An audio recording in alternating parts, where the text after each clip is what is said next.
त्यावेळेस माननीय तहसीलदार साहेब, माननीय उपजिल्हाधिकारी साहेब आणि त्यावेळेस 7,65,00,000 रुपयाचं निराधार अनुदान वाटप केलं होतं. मात्र त्यानंतर आजपर्यंत निराधार अपंगांना शासनाने देणारं अनुदान आहे ते आजपर्यंत मिळालं नाही.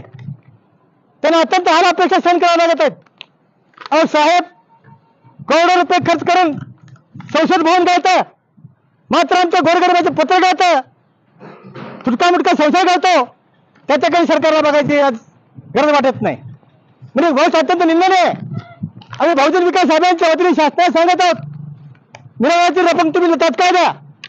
वेगवेगळ्या योजना करून तुम्ही लोकांची दिशाभूल करण्यापेक्षा आहे त्या योजनेचा लाभ त्या लोकांना द्या. 22 रुपयासाठी 4 महिने थांबावं लागतं, 50 रुपयासाठी 4 महिने थांबावं लागतं.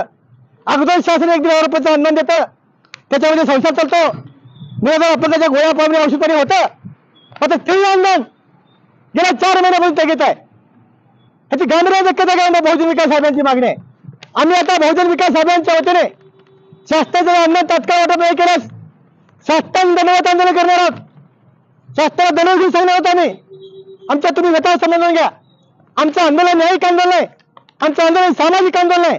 आमच्या आंदोलनामध्ये राजकारण कधी राहणार नाही. आम्हाला आमदार खासदार व्हायचं नाही. मग जनसमाजाच्या भावना आहेत, जनसमाजाचा आदर व्हावा, त्यांच्या माझ्या मागण्या आहेत, ते मान्य व्हावा, यासाठी बहुजन विकास अभियान सातत्याने लढत राहणार आहे, लढत राहिलेलं आहे आणि यापुढे लढत सांगू इच्छितो. जय हिंद.